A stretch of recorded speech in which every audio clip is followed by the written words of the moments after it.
All right, so welcome all of you. Microphone is helpful for our friends on Zoom there. So welcome to all of you. My name is Emily Kravchesky. I'm the site manager here at the Washington County Heritage Center. You guys can visit us Tuesday through Sunday from 10 a.m. to 4 p.m. Only day we're closed is Mondays. And today we are fortunate enough to have Jeff Forrester with us. So I want to do a quick intro here.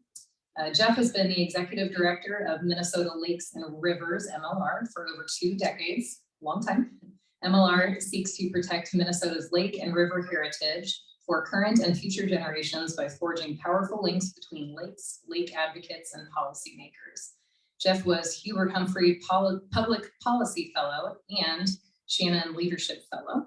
His book, which we do have available in the back if you guys want to purchase that, it's called Forest for the Trees, How Humans Shaped the Northwoods. The Minnesota Historical Society Press are the ones who print that.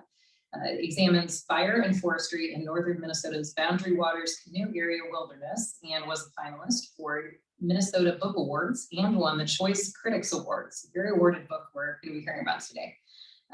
Jeff was a member, or is a member of the Writers Guild of America, worked for 3 years as a screenwriter for Paramount Studios, so he's kind of a big deal. He was associate producer of Transplant, A Gift for Life for Twin Cities Public Television, and that actually won a Midwestern Emmy. So again, big deal. He has won the Wisconsin Screenwriters Award, Cinestory, am I saying that right? Cinestory Screenwriters Award, and has been a finalist or semi-finalist in many other competitions. Jeff lives with his wife, 2 daughters, 2 dogs, and 5 chickens in uptown Minneapolis. So chickens, urban chickens, but spends as much time as he can on family land adjacent to the Boundary Waters.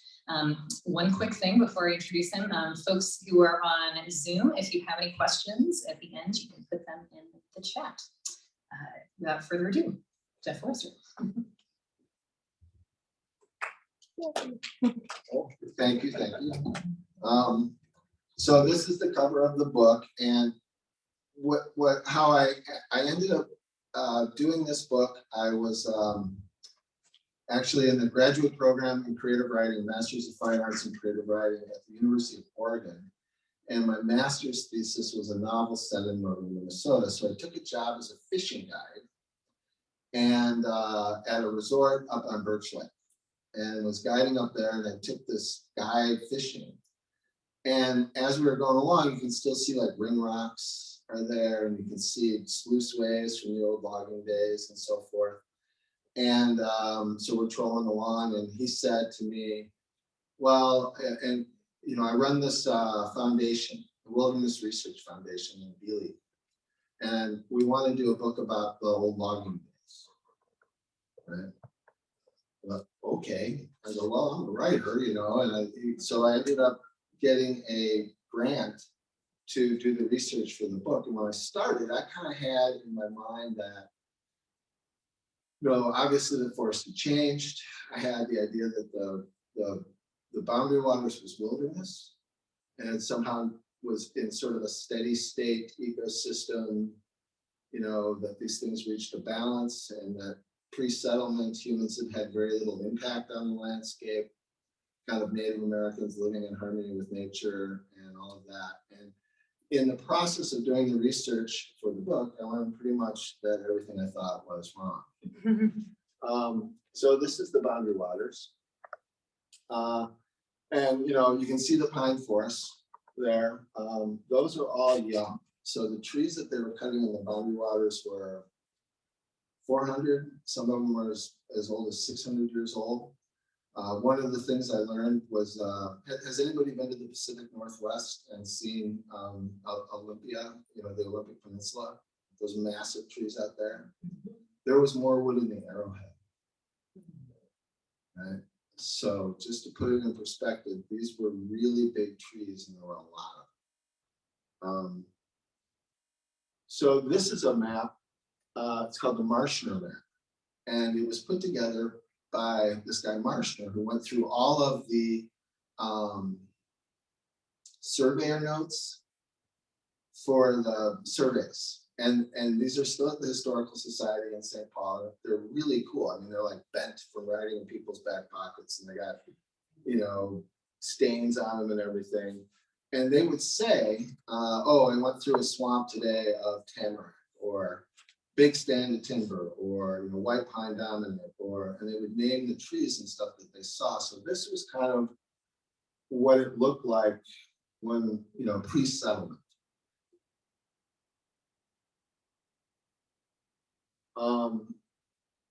So we have, and one of the interesting things here, I'll go back for a second. One of the interesting things about Minnesota is it's one of 2 places in the world where 4 ecotones overlap. So if you look at an area of like vegetation on a continental scale, right? We've got the white pine forests that sort of begin in New England and Maine. Pennsylvania had a lot of white pine, Vermont, New Hampshire. And over the top of the Great Lakes, and the white pine kind of went around the Great Lakes and terminated right about there, was sort of the extent of the range.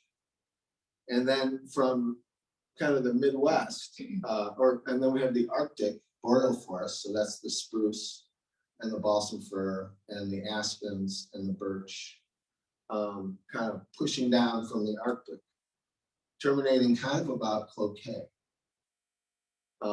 And then the hardwoods, which really start in kind of the Great Smokies, right? So during the Ice Age, the ice came down, and all of the plant communities retreated to the Great Smoky Mountains. So when you go there, you'll see all the native Minnesota plants, but you'll also see plants from many other parts of the eastern half of the United States, because there's remnant colonies there. And then as the ice retreated, the plants moved out, and the hardwoods came from kind of that North Carolina, Tennessee, Southern Illinois, Kentucky, up through Wisconsin, and terminates just right below Lake Mille Lacs. And you see that finger sticking up right there. It's really great grouse hunting on that edge. If anybody likes to grouse hunt, it's just and you can still see those trees there. And then the arid plains kind of pushing in from the Rocky Mountains. And then the other thing that's interesting about Minnesota is it's also the headwaters of 3 continental-sized watersheds. So we're upstream of everything on the continent, right? The water in northern Minnesota, Red River, flows north. Boundary Waters flows north to Hudson Bay. The eastern half of the Arrowhead is the headwaters of the Great Lakes and out to the Atlantic Ocean. If you've ever read that book to your kids or grandkids, Paddle to the Sea, right? That's that book. And then the Mississippi River, obviously. So it's incredibly diverse. Minnesota is an incredibly diverse state. And with climate change research, and the research for this book started in '89, I think is the first year I got a grant for it. And they were doing climate studies then because of the edge, right? If you want to see if plant communities are moving and you're studying, prairie plants and you're in Nebraska, well, they got to move like 1,500 miles before you start to see any change. In Minnesota, they're seeing a change immediately. And our places in northern Minnesota are Vermilion, and we have red maple coming up. I've got oak trees. I mean, there's plants growing in the Boundary Waters in the northern Minnesota that should be 250, 300 miles south. And they're just coming up. Like the whole forest is converting. That boreal forest component, the spruce, aspen to some degree, balsam fir, they're dying out. So it's happening. And I'm 60, and and I was a Boy Scout, so I've been kind of identifying plants for a while. My grandma was really into it. It's happening really fast, right? In one lifetime, I'm seeing it change because of where we are. It doesn't have to change much for us to see the impacts of it.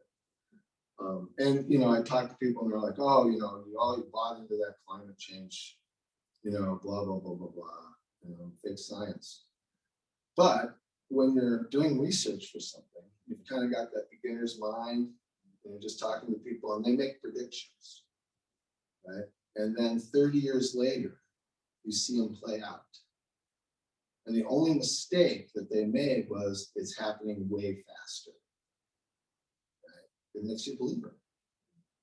So, so this is the logging camps.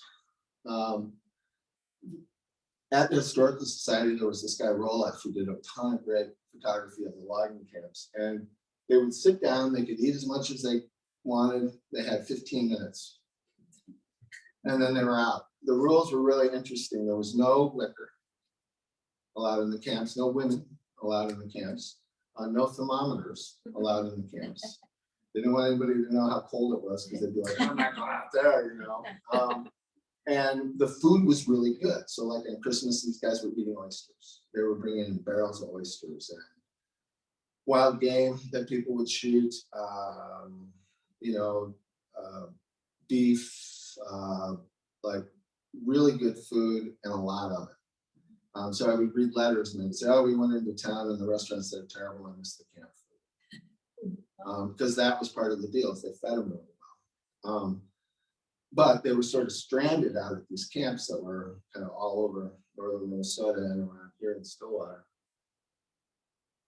And that's how they cut. They cut it all, right? And you can see the size of those logs. That's pretty early on by the size of the trees. By the end of the cut, you'll see the pictures and the logs are like this. And they, you know, and I go into it in the book, but they would cut the trees. In the fall, they would create roads, grade roads out. And then as it got colder, they would go with tankers and put water down on the ground to freeze. And then they would come with big sleds, heavy sleds that had like, you picture like a wood plane with a blade set in the bottom of it, and they would carve ruts that were gauged to a specific width in the ice road. These ice roads could be 3-4 feet thick. They would just go out every night for weeks and lay down water, lay down water, lay down water. So a couple of horses could move a sled that size. If they were going uphill, sometimes they'd set up a winch system to kind of help. The horses wore cleated horseshoes. And then downhill, they would shovel straw into the ruts to kind of slow the sleds down so they wouldn't overtake the horses. And they took the logs to lakes and rivers, where, you know, here in Stillwater was the largest boom in the world. And, you know, the rate at which they cut was crazy. So when Zebulon Pike arrived at the junction of the Minnesota and Mississippi River in 1820, he bought the rights to log the land along those rivers and the St. Croix in 1820, right? And I think they started logging here 37-ish, and they were done by like, you know, 1917, 1918 was the last. So that's pretty quick when you're thinking those river systems, these massive river systems that had massive trees on them. North of the boundary waters, though, north of the Laurentian Divide, right? On the other side of those hills where the waters flow north, because they needed the water to carry the logs to the mill, it didn't get cut.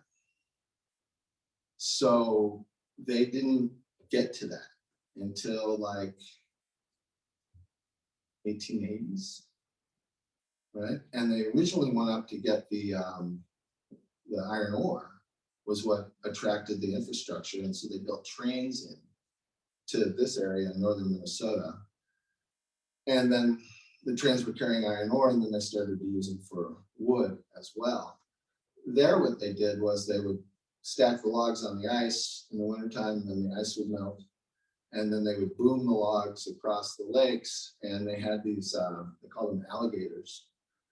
And they had two ways of moving them. One, they would have a huge anchor, and a smaller boat, a bateau, would run this anchor out and then drop And then they had a couple of horses and a windlass that would walk in a circle on the deck and winch the chain up and pull the whole raft forward, and then take the anchor. And when they got to an island or a portage or something, they just carry the anchor across the portage and they drag the alligator and everything, the logs, everything over the portage. They would go to the rivers and build dams in the spring and build up the water, and then fill the rivers, these little streams, kind of these wetland areas, with logs. And then when the spring rush was on, they would dynamite the dams and flush everything through at once. Right? So, I mean, the impacts to like soils, native plants, and all the things we think about now, they just tore it up. There was one lake, Bass Lake, and one of these dams went, it gave way, and they woke up in the morning and the lake was gone. Dry. Which was kind of crazy. So I'm thinking, right, of all these impacts. They took the trees and they you know, kind of wrecked the streams, and these were the impacts of water. And then I was invited to some friends of my wife's. My wife is a dancer, and one of her dance buddies did a canoe trip to Hudson Bay and came back with photographs. So they were doing the slideshow for the family. So we get invited to go to the slideshow. So I go to the slideshow, and there's this little guy there, like this tall. Bud Heinzen was his name. He was their next door neighbor. He was really into the Boundary Waters. He came to the slideshow. So they said, oh, Jeff, you should talk to Bud. He's done a lot of work in the Boundary Waters. He's a forester and professor at the U. And so he's like, oh, well, what are you working on? I'm like, well, a history of logging and ecology and stuff in northern Minnesota and the Boundary Waters. And he said, oh, well, why write that book? I said, well, they removed all the trees. And he said, yeah, it doesn't really matter. I said, well, then they tore up all the creek beds, and they, you know, he goes, yeah. That's not the issue. The issue is fire. That's what impacted it. I was like, huh? This guy's weird, you know, like I didn't click. So while I'm doing my research, Bud had done research into fire. So fire in Minnesota, right? It's wetter than it is out west. And really, when you get lightning strikes, you also get downpour rain. So it's not like out west where you get that dry heat lightning and it'll start a bunch of fires, you know. Here, you may get a lightning strike, but it's dumping rain at the same time, and it typically puts things out. So I was like, well, fire, how do they, you know? And the part of the story that I knew about fire was after they cleared an area, they left all the tops and they left everything. And as near as I can figure from my research, 98% of the wood that was cut in Minnesota was stolen. They just took it. They got there first, they cut it. Section 6 and 36 in each township. The township has 36 sections in it. Those two sections were given to the state by the federal government and were intended to provide revenue to pay for schools. So you would sell the land, put the money in the account, use the money from the account, or sell the trees, or maybe there's minerals, whatever you could do to support education. Well, so the loggers knew that there was no legitimate farmer or claimant that could be on section 6 or 36, so they stole those trees first. And they were doing it around Hinford. And the Senate began to investigate. And it's all at the Historical Society. It's amazing reading. So they sent timber agents out to investigate who had cut these trees and follow the skid marks to the river, look at the stamp hammer marks, and charge these people. And it was Frederick Weyerhaeuser. It was Edward Hines. It was, these were the people, right, that were stealing the trees and robbing the schools. And so they sent out people to start fires. Yes. So what you would say 1884, 85. So we're starting to run out of trees. Gifford Pinchot is starting to talk about forestry. The state is starting to become aware of the need for some type of forestry, some type of control. And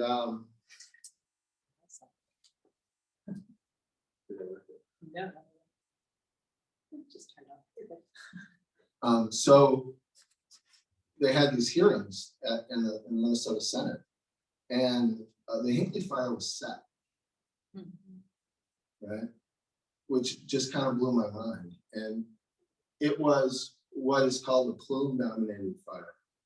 So imagine a thermocline, right, of hot air up above, and you've got cold air below. So you have an unstable air mass, kind of like building up to like thunderheads. So you've got that convection. Then you get a fire that's big enough. Maybe you're Keep talking. I'm maybe gonna your adjust battery this. is Yeah. low. You can keep talking and I'll just adjust it. So you Great. get a fire going, and if the basal area of the fire is big enough, there's enough energy, right, producing heat, it'll punch through that inversion area. And the cold upper atmosphere starts to rush down, the hot air rushes up, and the whole thing starts to turn. So the Hinckley fire consumed 900 square miles in 4 hours.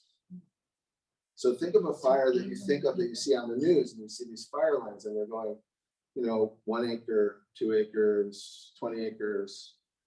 But a plume-dominated fire is like 1 acre, 2 acres, 4 acres, 8 acres, 6, it's a geometric progression.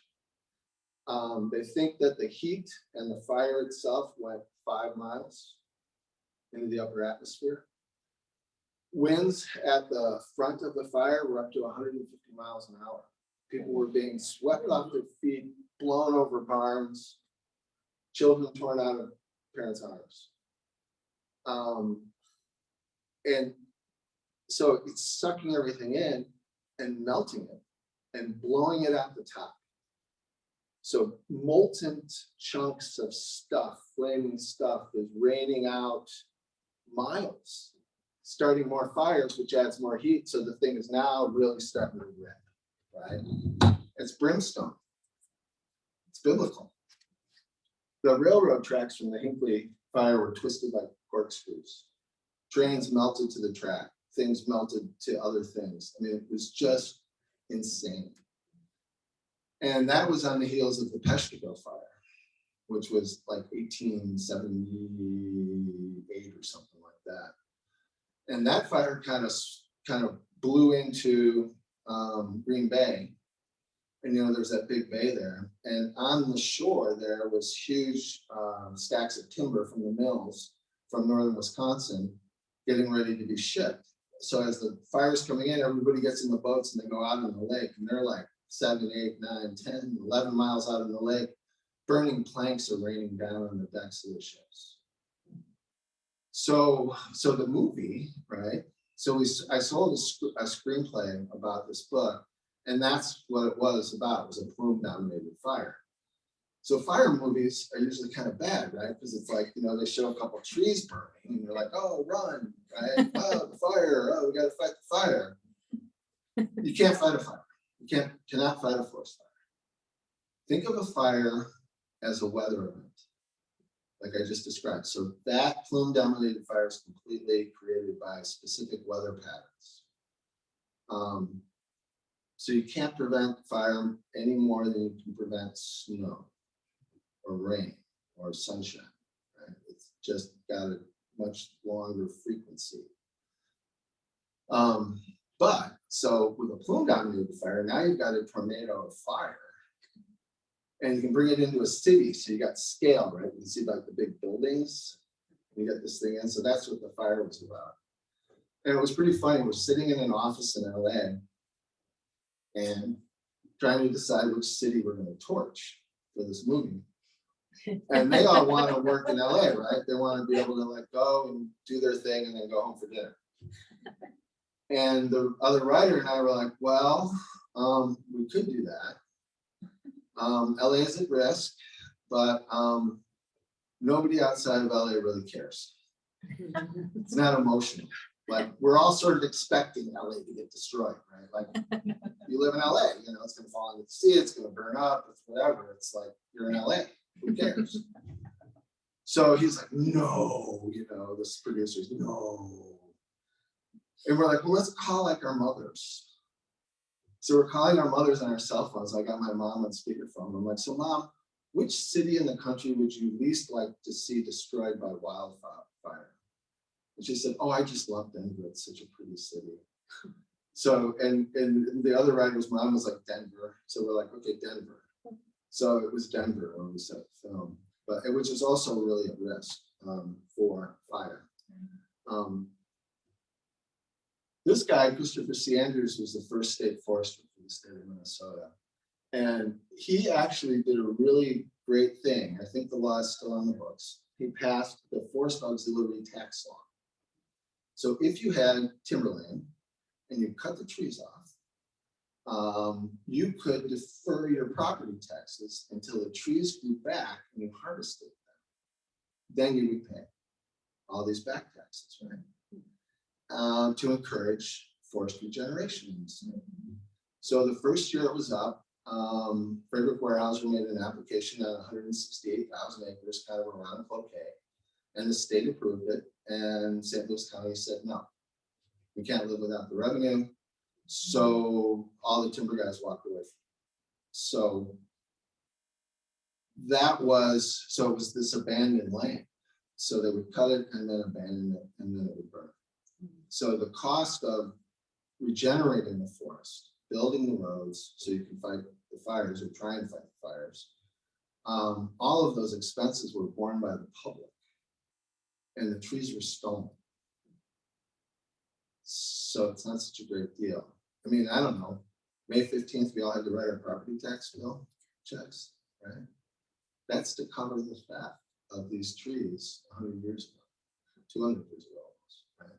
We're still paying for that theft. The level of theft in the 1800s was like $56 million that year. It's a ton of money, right? So I'm always thinking, when I lived out in Oregon, people would be like, oh, you know, the timber guys got to make a living. And I was like, well, geez, they stole the land. They stole all the trees and then abandoned all the land behind them in Minnesota, moved to the West Coast and bought the trees out there for $1 an acre from Hill on the railroad grants. I'm like, if they can't make money, then they're just too stupid. You know, it's like, geez. So after those big fires, it was like a national campaign. All fires out. Fire is bad. Control your fires. Don't let fires burn. Be careful, right? They had CCC got involved and they built the fire towers that we're all familiar with. After the Korean War, they invented smoke jumpers. And I'll go back one. Started to kind of standardize it. The first telephone lines that were strung in the West were for fire prevention, fire spotters to the towers. When they got the smoke jumpers in place, they came up with the rule: every fire out by 10 a.m. of the morning following its reporting. So right now in Boise, Idaho is the Interagency Fire Center. And it's like, what's that movie where the kid is playing a game and he hacks into NORAD, and they're in that big room with like the big screens and you can see all the, you know, pretend missile launches and everything. Anyways, this place is like that. So picture like a huge room with screens that have maps of the United States across it, and maybe 150 people at computers and moving around and working. And they have sensors spread across the United States and then record every lightning strike. And if it's in a national forest or a forested area, they send a plane overhead to look at it. And if it's burning, these guys jump out of the plane and put it out. Right? Super efficient. If it's like 1 or 2 acres, or maybe it's like a couple of trees, they can get it out. But once it gets like 3 acres, 5 acres, 10 acres, gets a little bit bigger, it's hot, it's windy, it's dry, they can't put it out. So once a fire escapes that initial impact, that initial escape, once it kind of gets to that 3 to 5 acre size, pretty much what the smoke jumpers are doing is building fire line to try and kind of steer it away from property or towns or whatever. And it's really, it's really not very productive. They have very little control. When you see the fires this summer, and there will be fires this summer, it'll be rain, it puts them out, or they burn until it starts to snow, and then they go out. You'll never see on the news, yep, we got the fire out. They'll say contain, right? But that always is related to a change in weather. The humidity comes up, the temperature drops, the winds die, and it stops pushing those fires, and they just kind of die down. So Bambi, I think, was like the most powerful environmental movie ever made, right? It impacted hunting, and it had a huge impact on our perception of fire, and everybody saw it. As little kids, it was like seared into our memory. Fires are bad, right? They killed Bambi's mom or dad, whichever one of them was died. And then Smokey the Bear is the most successful marketing campaign in history, right? Fire is bad. So here we have these old growth white pines, right? And these are fire dependent. That stand was created by fire, not the fire that we see on the news. Low intensity, low ground fires. If you get into like some of the old growth stands that are still kind of up in the boundary waters, and the largest one I found was like 11 acres, little pockets that they missed, or smaller trees, or they would cut everything and then the ice would start to break up and they would miss like, 8 acres out on an island or some, so there's still pockets of it. What you'll see is no lower branches, right? Just tufts at the top. So these came up after logging and fire suppression because of those lower branches. And the bark of a white pine is that thick cork bark, doesn't really burn, right? I mean, think about camping and you take a big round white pine log and you put it on your fire with the bark on it. It goes out. You take little sticks, put it on the fire and it flares up. So logging has given us huge swaths of area that are little sticks that are not very drought tolerant and are highly flammable. So this idea that, oh, well, we have to log it before it burns, or we can log our way out of this fire problem that we have in the United States is a complete myth. It is not, that is not the case. It's not reasonable.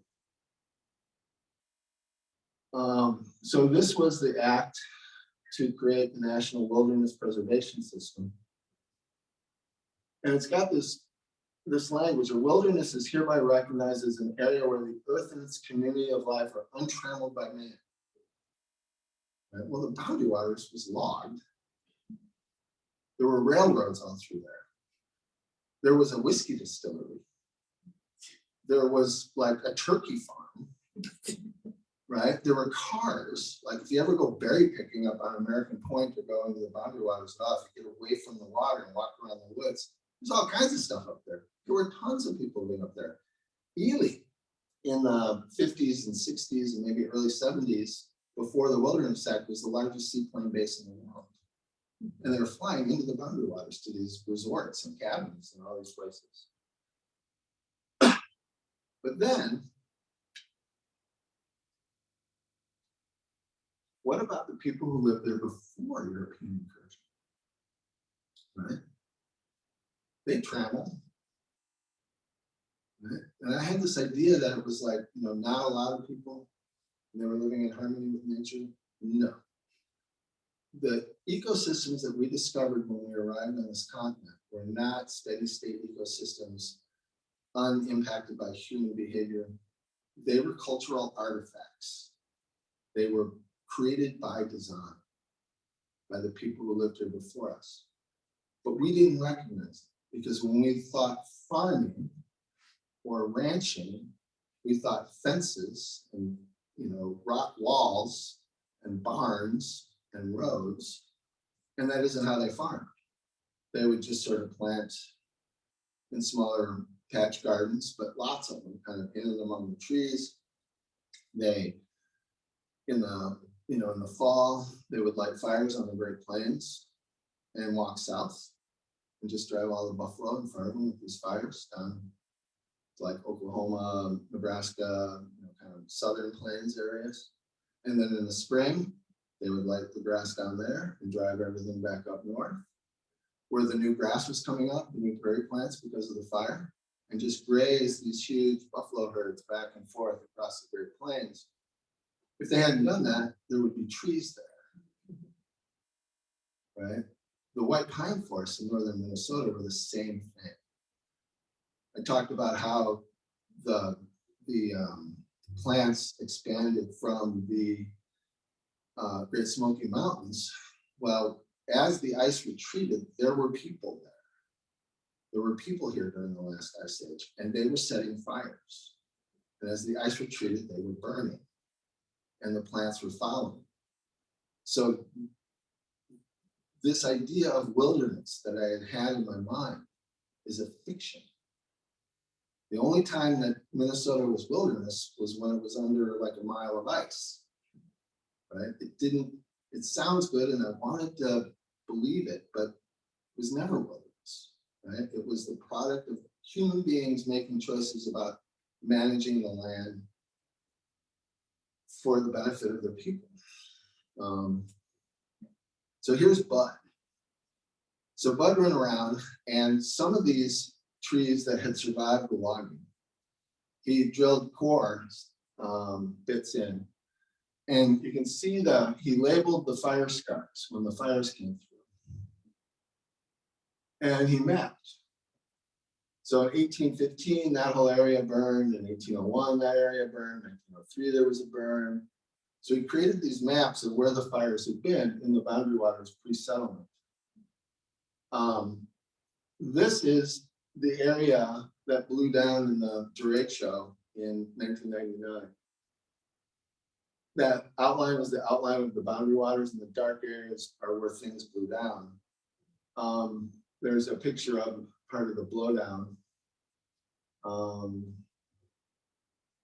go back here. But if you look at maps of what was logged, these were the areas that were logged. This is like basswood, right? So it was the area that were logged that grew up in aspen that then blew down. These areas here were kind of more mixed stands of like jack pine, aspen, birch, things that they didn't cut. The loggers thought that the loggers, when someone would die in the woods, they would build them a coffin, but they didn't want to use the good wood, so they would use aspen logs that they would mill into logs. So they wouldn't live in a logging camp that was made of aspen trees. They had to be like jack pine or something else. But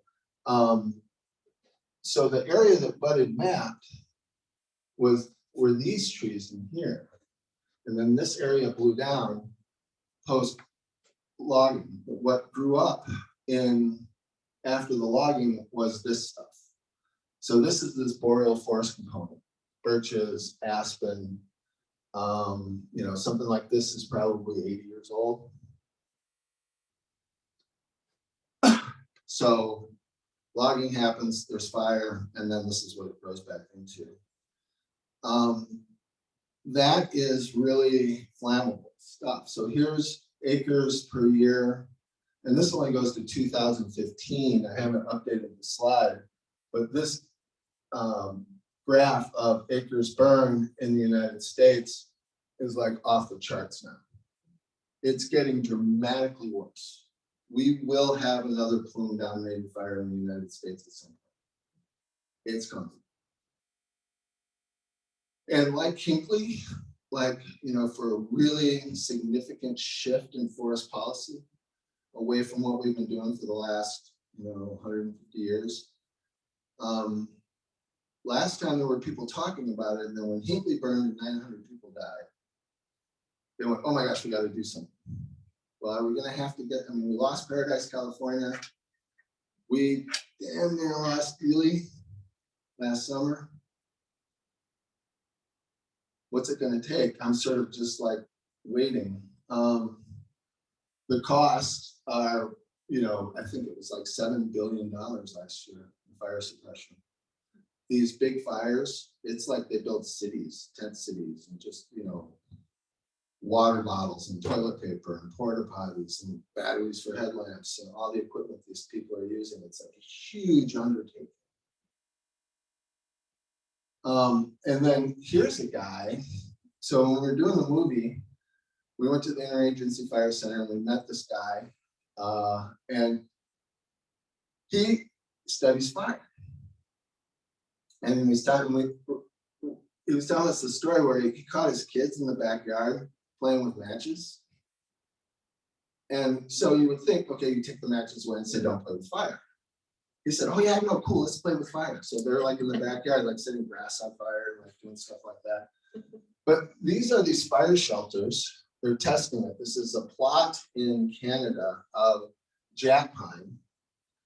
And they would, clear a square of, I think there were 40-acre squares, and then set a fire and run the fire at this front to see what would happen. They have all this instrumentation out there to gauge what it is. So if you have and here's an aerial map of another one of their treatments. So this is the area of forest that was untreated, and then they reduced the density above, cleared it out. You can see what their spacing was. And here's the fire that went through. So they started the fire and went right up to the crown. It hit where they started to do the treatment and dropped. Right? If you've ever been to northern Minnesota around the Ely area, the surveyor that surveyed the Ely area was on a horse, was riding a horse. He described it as park-like. So all that undergrowth, all that brush, those balsam firs you have to fight your way through to like walk anywhere up there. That's the fuel load. That's what's going to burn Ely to the ground. Right? That didn't exist pre-settlement. That wasn't there because these fires were coming through. But this kind of fire, low intensity burning the brushwood. So all the money that we're spending on like putting out these fires, I talked to one guy who's head of the hotshot crew out of Arapahoe Basin in Colorado. And I said, well, so why are you doing this? It's taxpayer shop. People's houses are burning, we can't do nothing. Well, what they need to do is they need to do prescribed burns and they need to thin. And they need to do it now because a ton of people are going to die if they don't. So here's the forest floor. And you can see that that's just not so scary, right? This creates blueberry patches. This gets rid of mosquitoes. This creates opening for elk and caribou and moose, which were the dominant ungulates in northern Minnesota. There were no deer up there. The bloggers were not eating deer. The deer kind of followed them up as they cleared and then stayed.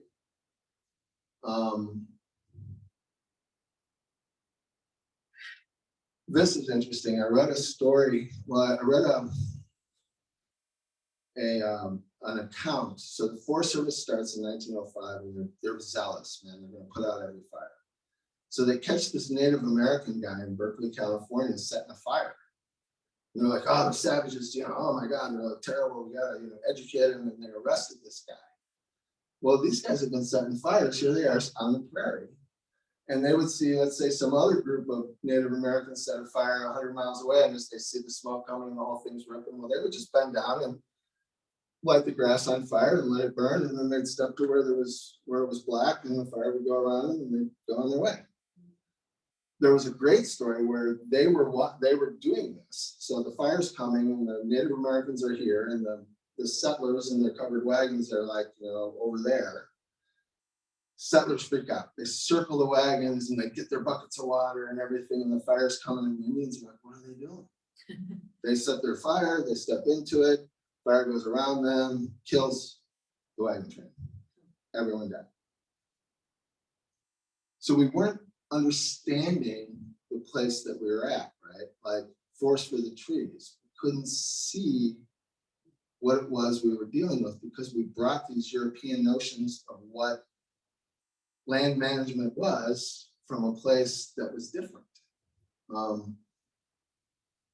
So here is the Bitterroot National Forest in 1909. This was what northern Minnesota looked like, right? Here it is in 1948, after 40 years of fire suppression. Here it is in 1989. After 80 years of fire suppression. That's going to get somebody killed, right? This is insane. There's no habitat for anything in here. Maybe deer. But moose, elk, caribou? I can't live in that. Birds? I mean, it's like, what is that? So when I was at the University of Oregon, I had a class with Kesey who wrote One Flew Over the Cuckoo's Nest. And he said this to us in class. And this is the thing, I think, is it's like, it's not evil, right? We're not being amoral in our management of the forest. We lack imagination. We're not asking the right questions. We're not looking at it through the right eyes. We don't have beginner's mind. We think we know. And I interviewed all these guys from the Forest Service, in the late 80s and early 90s, and I've sat through a ton of meetings at the House and Senate where the head of the Minnesota timber producer gets up and they tell you, oh, we got this new tree that we're developing, this balsam fir, and it's really fast, or aspen, it's really fast, hybrid growing, blah, blah, blah, blah, blah. 1987, they converted all the forests in Minnesota from the pine forests that we saw earlier to aspen hardwood forests as the forest classification for the national forest, which now means that the foresters are required to manage for aspen instead of pine. The reason being that the mills were all using aspen to create particle board. So, but they knew this was the best way to do it. Well, the aspen forest type is now really like 300 miles north of us. The aspen forests are dying. So we've been actively managing for a forest type that is leaving the state, and we don't have anything to replace it. So when somebody tells you, I know this, and I was like, really? How well do you know it? When you know about it, right? So I finished the book, and I sent it to the publisher, and my wife and I have a baby. And I'm doing the final fact checking. And in the boundary waters, what is now the boundary waters, pre-settlement, Bud Heinzelman found that about 12,000 acres a year burned in fires, low-intensity fires. In 1987, the Forest Service began to recognize, partially based on Bud's work, that, oh, well, okay, there's natural fires, and we should let those burn. So if a fire started in the boundary waters and it wasn't from like a campfire that got away from somebody or an errant cigarette, if it wasn't caused by a human, then they let it burn. They were getting 1,200 acres a year. 12,000, 1,200. I was like, huh. So I started investigating, and it was anthropomorphic fire. So the Native Americans in the boundary waters were burning a lot. Now, I just talked to some guys, and they're going to come out with their research. Now, there's a great film out. I'm forgetting the name of it. I'll remember it. But if you walk through the woods up there, you'll see stumps and down logs and stuff kind of covered in moss. Well, those are old tree stumps. And if you pull the moss away and grind them down so they're smooth, you can see those fire scars. You can carbon date the tree. So in some areas of the boundary water, the fire frequency was like every 3 years. So in places where they like to camp, where they wanted to travel, where they wanted to hunt, they were burning it every couple of years to keep it open for grazers and keep the bugs down and make sure that no fire was going to overtake them. And they were managing it intensively on a landscape scale using fire as a tool. In terms of like not very many of them, there were more people living there pre-settlement than are living there now. Right? There were more people living in the Americas when Columbus landed than lived in Europe at the same time. 90% of them died shortly after from disease. So we didn't see them. And I can't prove it, right? But so you think about like Europeans arrive, the disease kind of moves out in front of them. The Native Americans die. And they've been managing for like buffalo or passenger pigeon or fish, you know, all these resources that they were managing to feed themselves. We walk in and they've died a few years before. And so now we've got these massive herds of these rebound populations, right? The hunting pressure is taken off. Also, there's just a ton of buffalo and a ton of passenger pigeons and ducks everywhere. And you know, but they're thinking maybe it was as high as 70 million people were living in the Americas pre-settlement.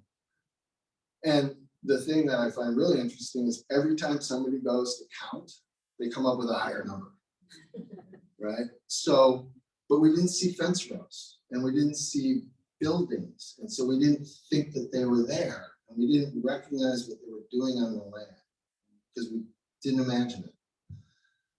So with the wilderness, you know, it's really shifted my thinking. Writing this book has really shifted my thinking about like what wilderness is, what values, you know, we might want to pursue as a culture.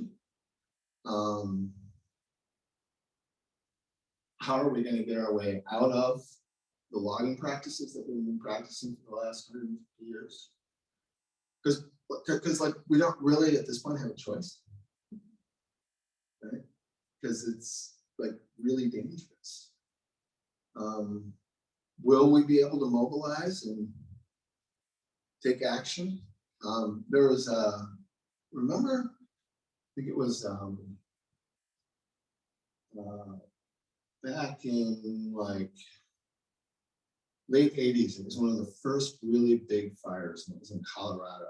A Forest Service employee had gotten a Dear John letter from her boyfriend. And she burned it in a fire grate. You know, it screwed him. I'm burning his letter, and the letter blew out of the fire grate into the brush and started a fire. And it was ripping towards Denver, right? And it was huge acreage. I want to say like 250,000 acres. And fires, typically the pattern sort of looks like a football. So you get a point where it starts and then it kind of spreads out and the wind carries it. And then as things die down, it tapers back to a point. So you get this kind of oblong shape. Well, this fire looks like a cup and it spreads out and then it's got this area that didn't burn. The area that didn't burn was a prescribed fire that a guy had done, Jack Cohen, like 10 years earlier. And he had set the fire because he was worried about Denver, because there was continuous fuel loads from the mountains to the city, to the suburbs of the city. And so he had done this prescribed burn, and the people in Denver were like, oh my God, the smoke is so bad. Oh, yeah. Put it out, put it out, put it out. So they did.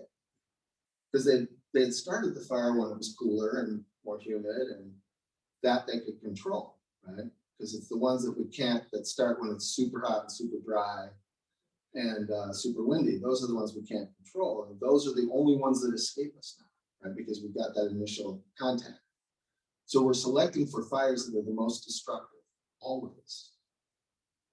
but he had gotten this one fire and they put it out. And that was enough to stop it. And it was literally like quarter mile from the suburbs of Denver. And kind of in recognition of how, but you go there now, you know, like a long ridge with a little turnaround at the top, you know, and houses along both sides. And at the top of the ridge, fire burns up, right? And so we stopped in to talk to the real estate agent. I'm like, so is there any consideration for a forest fire or, oh no, it's fine, it's great. This is, you know, right? It's crazy. And we write the screenplay, which is this big disaster film. And I get a call on a Sunday and we send it off to the producer in Hollywood. And I get a call from him and he goes, okay, right, so you wrote this book, right? I'm like, yeah. And he said, so like the science is like really good, right? I said, yeah. And there had been a fire in Malibu and the ash was coming raining down and he was sitting up on kind of in Brentwood, like, you know, a few doors down from where OJ used to live, sitting by his pool reading the script and the ash is falling on the script and he's like, so like you said LA is like really high potential. And I was like, oh yeah, really high. One of the highest in the country. And he said, well, so how concerned should I be? I said, well, let me see if I can describe where you're living, where you're sitting right now. I said, you're on top of a ridge. It's got a great view. And he goes, yeah. I go, well, fire burns up. I go, and if you look off the edge of the ridge, right, you've got stuff that's like 15 to 25 feet tall, really thick, eucalyptus mixed with like water plants and other stuff. And he said, yeah. And I said, well, those are desert plants. And they green up when it rains, and then they turn brown when it dries, and they're highly flammable.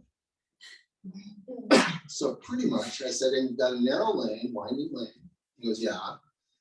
With a cul-de-sac at the end of the road. He goes, yeah. I'm like, so fire trucks can't really get in there. So the Forest Service is not going to send anybody to put out your house because it's too dangerous. So yeah, I would be concerned. He's like, oh, what should I do? I'm like, well, hire some people to get rid of the stuff below you, you know, like get that out of there. But I don't know, you know, nice view, but you know, at some point it's going to burn.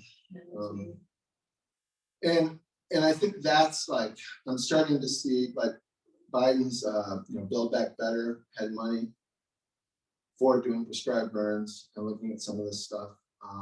That's a huge shift that maybe in all the news we got coming at us hasn't really. In Minnesota, we have a weird law that I'm going to work on trying to change. But if I start a prescribed burn, if I determine that Ely is at high risk for being overrun by wildfire, which it is, right? And I get a permit to start a prescribed fire, and the fire gets away from me and burns your garage, you can sue me, even though I'm doing it for a public benefit. Out west, they don't have that. If you go through the permit process and you plan a prescribed burn, it's away from you. It's an accident. Everybody's insurance pays their own.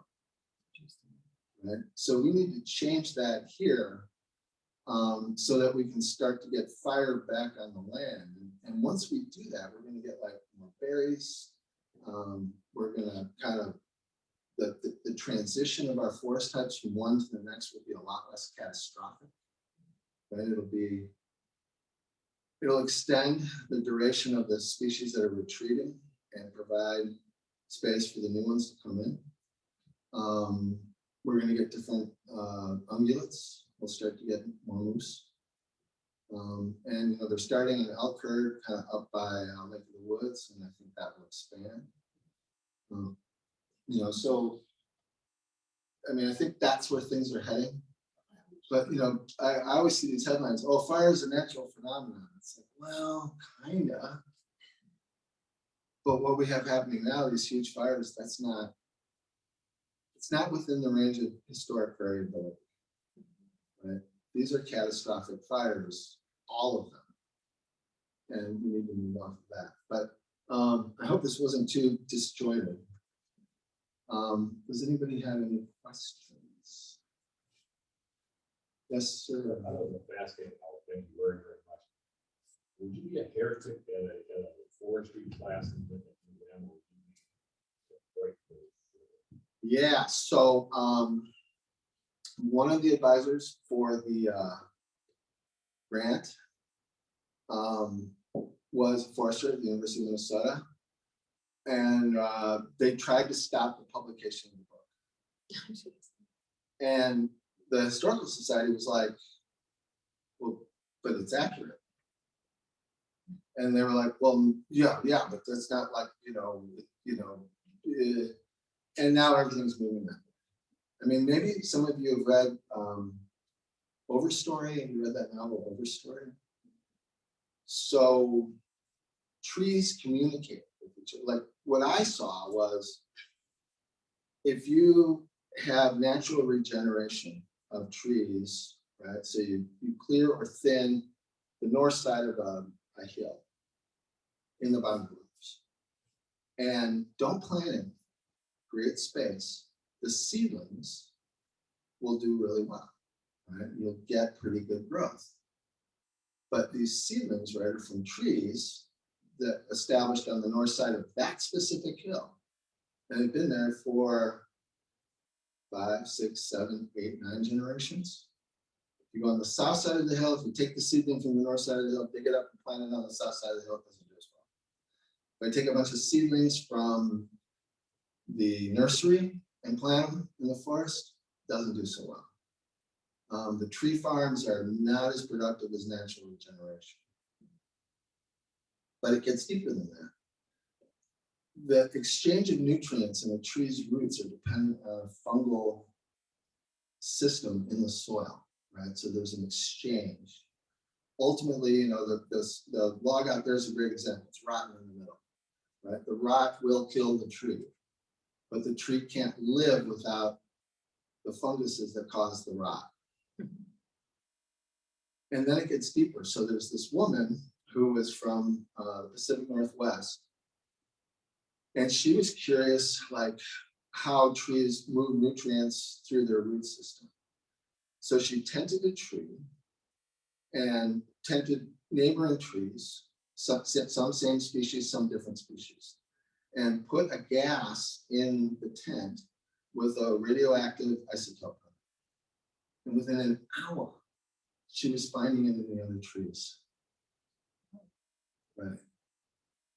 So now she's moved it, and it can move acres.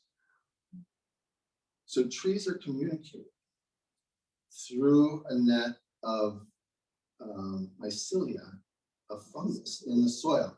And when you look at the structure of a nerve cell in the human brain and kind of the structure of a mycelial thread, they're pretty similar, right? So it's to the point where they're starting to prove that big old grandma tree has her seedlings all around her, and they're kind of growing up, and she starts to die.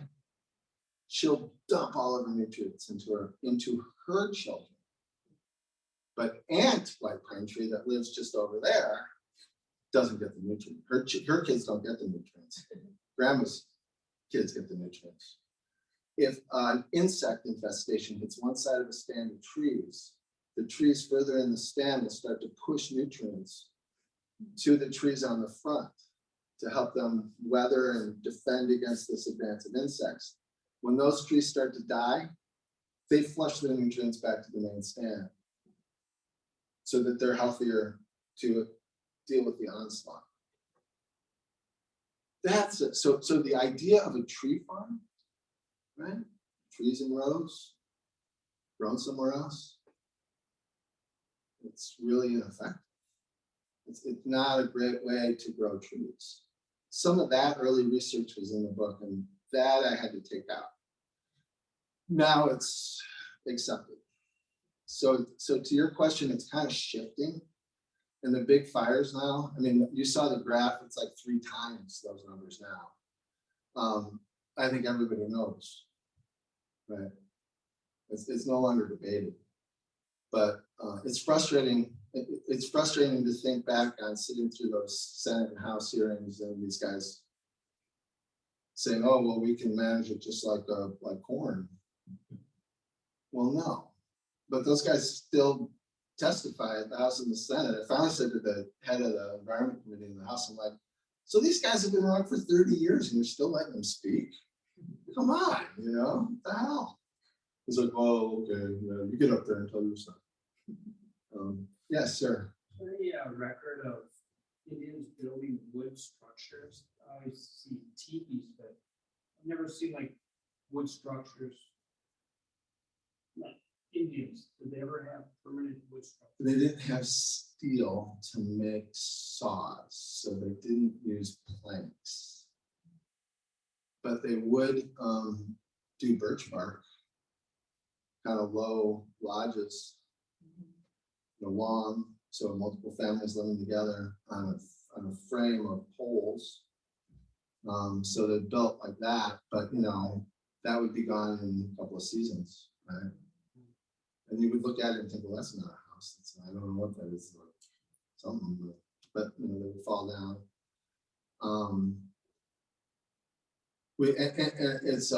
It's kind of cool that we have a place in northern Minnesota, I'm familiar, and I was walking through the woods and there's this big birch tree. And I looked at it and the bark on the lower half was different than the bark on the upper half. And it was like from this high down. Well, that was a canoe tree. It was right by the water. So you can still find like those pieces. You can still find that culture, kind of the cultural artifacts are still there, but you gotta really get lucky and see them. Yes. Say you have like 80 acres of quote unquote wilderness. Mhm. I don't, just an example. Are there certain things that you as a landowner should do that are helpful, or is it more on Yeah. a larger scale? Make this all around your house. My wife and I walk through the woods and carry a chainsaw. Every single balsam fruit tree I see, I kill it. I strip all the branches off and I stack it in a pile, tight pile, and we'll, and every balsam fruit tree within easy carrying distance, I kill. I stack. And then instead, I put that on the stack too, to try and get that crown opening to about 35–40%. So that when fire comes, because it's going to come, because it always does, it'll drop to the ground and it won't be that crown fire that will kill everything and burn your house. The results of this were really interesting, this fire. They found that even with a flame front like that, right, if your house or building is 33 feet from that flame front, it will not ignite. As long as there's nothing that can ignite on your house. So like the smoke jumpers will say they'll get to a house and they will clear it all around their house. And then their cabin, and they sweep the cabin out and they leave the broom on the front porch. And the sparks from the fire take off in the straw on the broom and burn the house down. Or a raffia mat, or like some sort of cute wreath that you might get at the store, at the arts and crafts store that you hang on your front door and it looks really cute, or anything made of cloth. A firewood stacked under the porch. As long as it's 33 feet and you don't have any of that stuff around, it won't burn, no matter how big the fire is. The heat of this fire lasts about 63 seconds, and then it's gone. And the ignition is literally due to proximity. So remember the old blue tip matches, right? You would light one and then you would kind of move the other one in and it would ignite. So with the trees, he had literally had cameras focused on like individual branches as this thing was coming through. And you can see the one would ignite on this side of the frame, and this one would be like starting to smoke, and you can see steam coming off, and you can see the gases, and the gases would catch and ignite so if you 33 feet away, you don't get the ignition of the gases no matter how hot you heat the house, the shed, whatever it is, right? Which I thought was really, really interesting. 33 is very specific.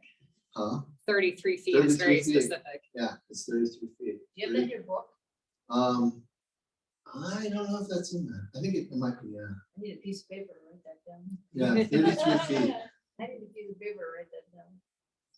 Anyone else? So if you were to take trees from, you know, like if you went someplace and took a tree, that wouldn't be, that wouldn't make sense to plant it in your yard? Or Oh, no, it would. That's different? It That's would. different, okay. But if I'm setting forest policy for 1 million acres, and my idea is to raise a bunch of seedlings and bring them there and plant them, Oh, that's it. that's going to be way less productive and way more expensive, and have more ecological, have fewer ecological benefits than doing something like the, you know, like the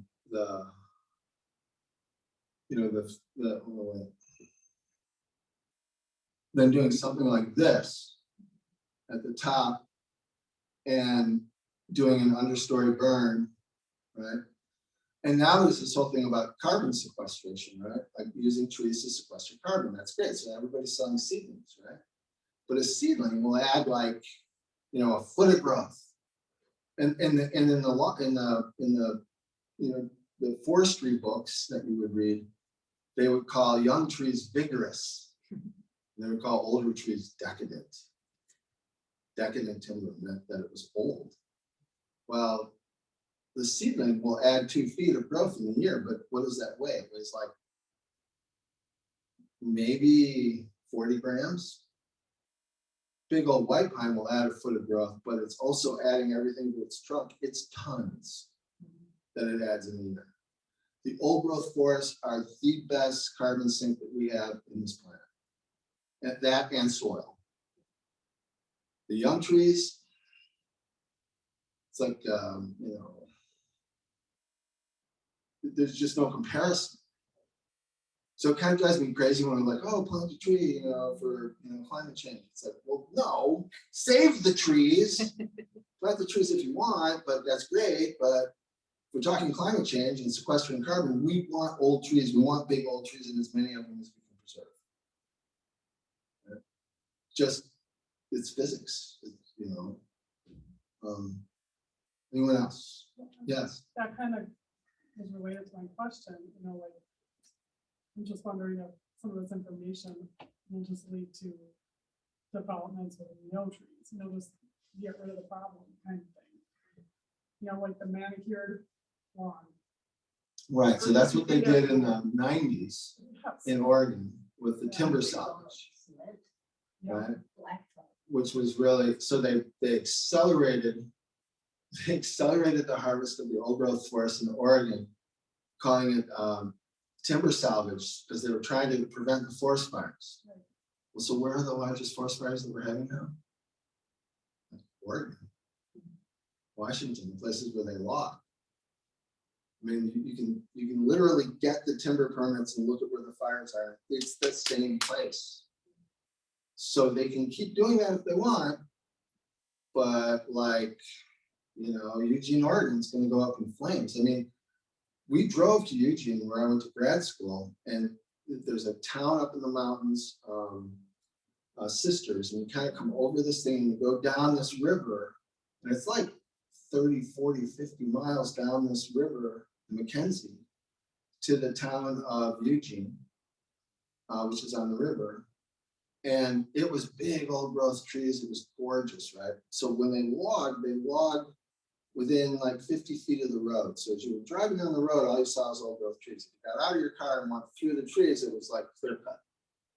So that's what burned. And it burned right down to the city line and destroyed everything. I mean, they lost 1,000 houses. And the fire was like 50 miles long. And they had cleared that with one of these timber salvage riders from the 90s. So they can try, but fire isn't going to go away. I mean, ultimately, it's going to educate us. You know. What's the closest to us? We have to be scared of? Here? Yeah. Nothing. Good. We're good here. Staying We're on the here. prairie.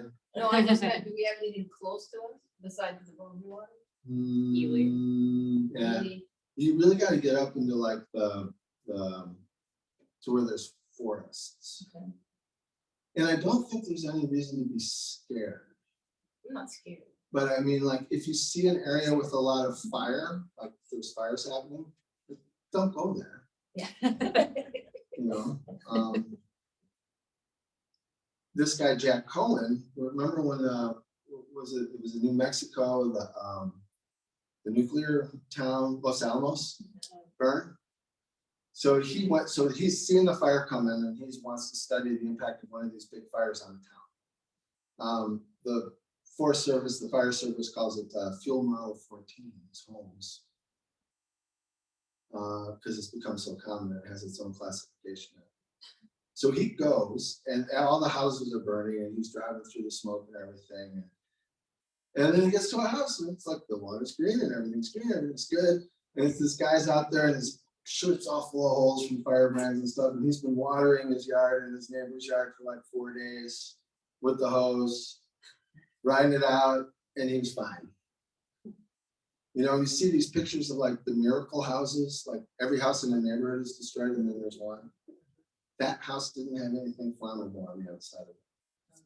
The vents in the roof, had screens on them to prevent fire vents from going in. There's nothing miracle about it. Like you can literally, I mean, with fires, most people are not killed by the fire, they're killed in car accidents trying to get away from the fire.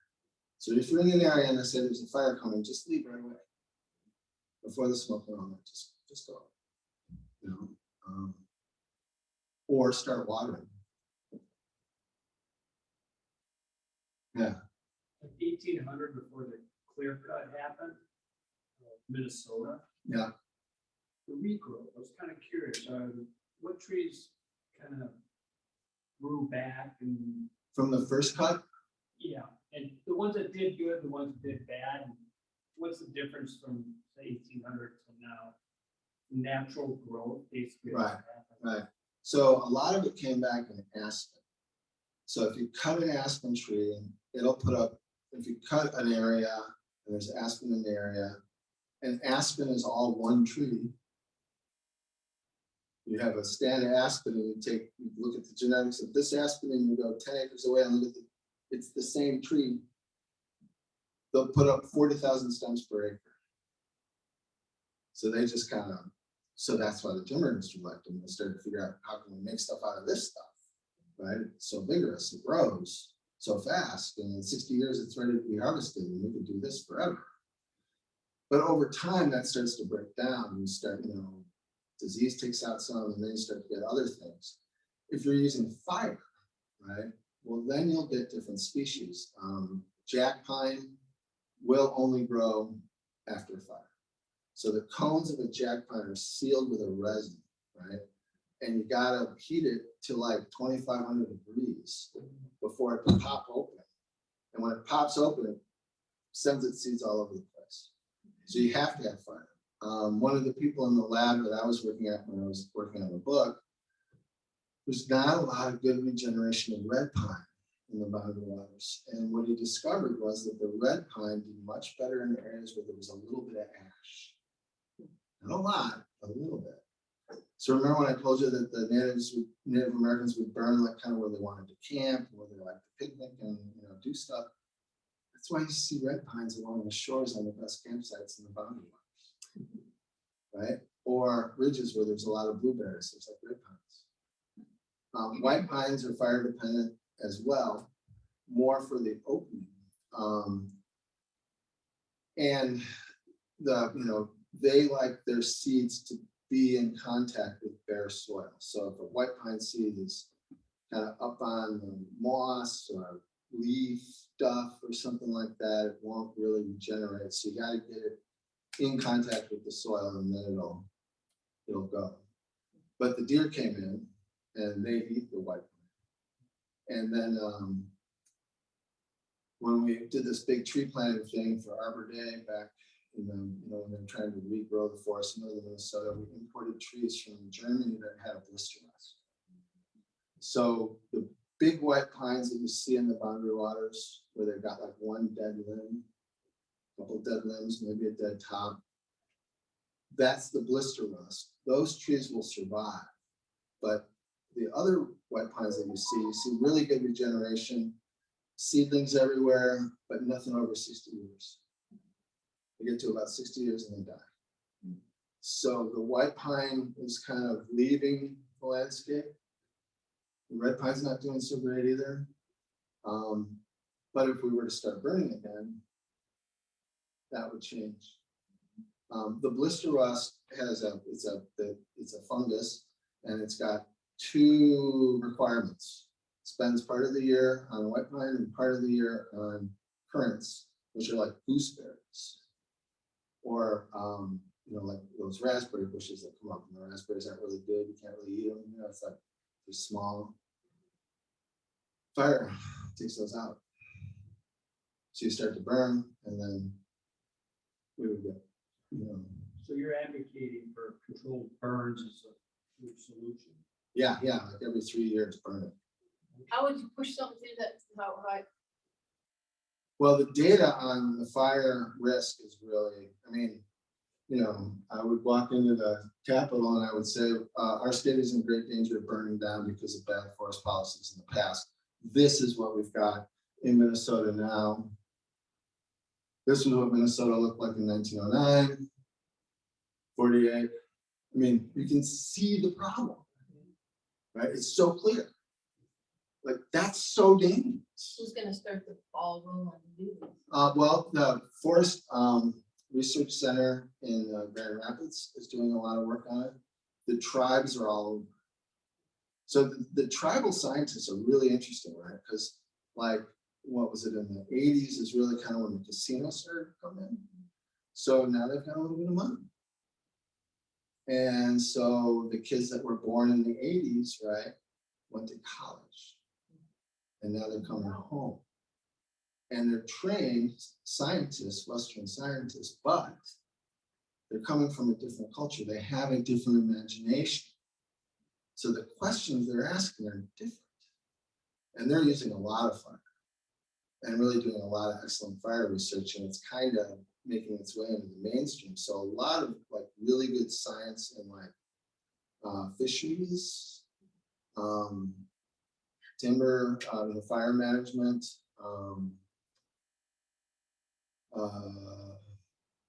some of these ecological sciences, a lot of it's being driven, is coming off reservations because they've got enough money to be able to afford to train people to do the work. But it's interesting, like the DNR, right? We have a Department of Fisheries. We have ecological waters that's looking at the plants that are in the lakes. And then we've got, upland, wetlands, and shoreline managers. But you go onto the reservation, they don't have that. You say, well, who's your fisheries manager? And they're like, well, fish is in the lake. Well, who's your lake manager? Well, the lake is on the land. You say, well, who's your land manager? Well, the land is, so they're looking at it as a holistic system with everything connected.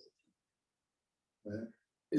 This one woman, she's like brilliant. She's in Leech Lake.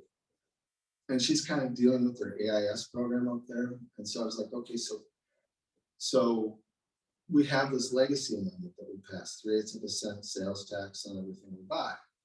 1/3 goes to the clean water effort, 1/3 goes to conservation, 1/3 goes to the arts and parks.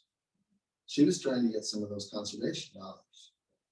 In order to get those conservation dollars, you write a grant, and then you have to report on your data, right? And they tell you kind of how you have to report. Well, the people who set that up are the doctorates from the University of Minnesota, Western scientists.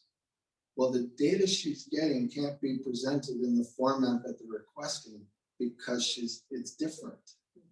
And I was like, so explain it to me, Kate. She's like, okay, so traditionally, European scientists were like, look at the piece. Oh, so we find the atom.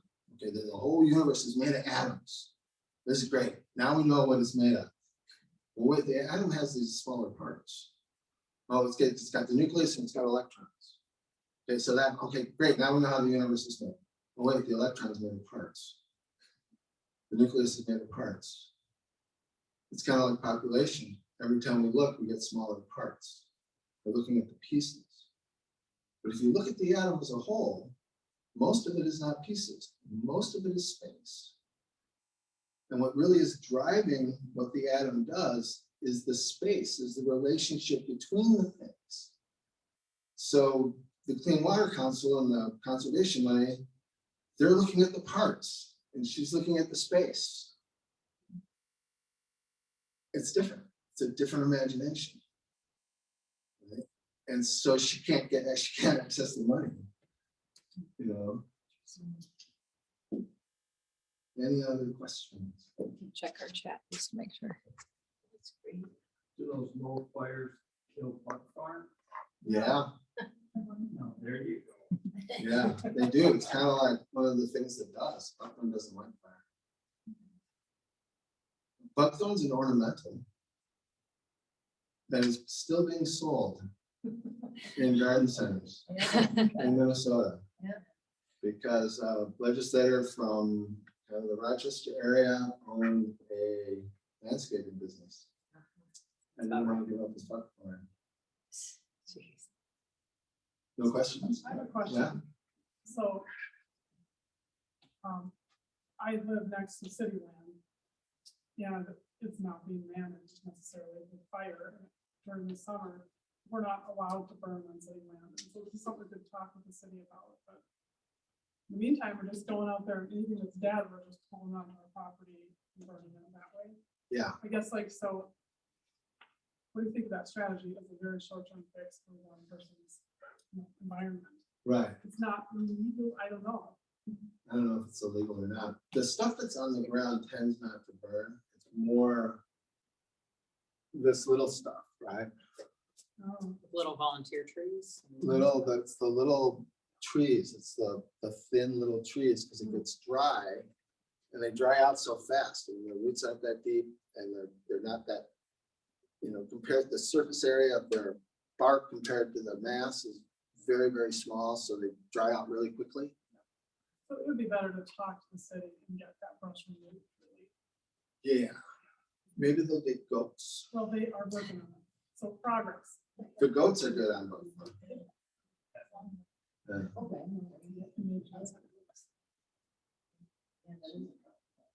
Anyone else? Well, thank you so much. I hope that was worth your time.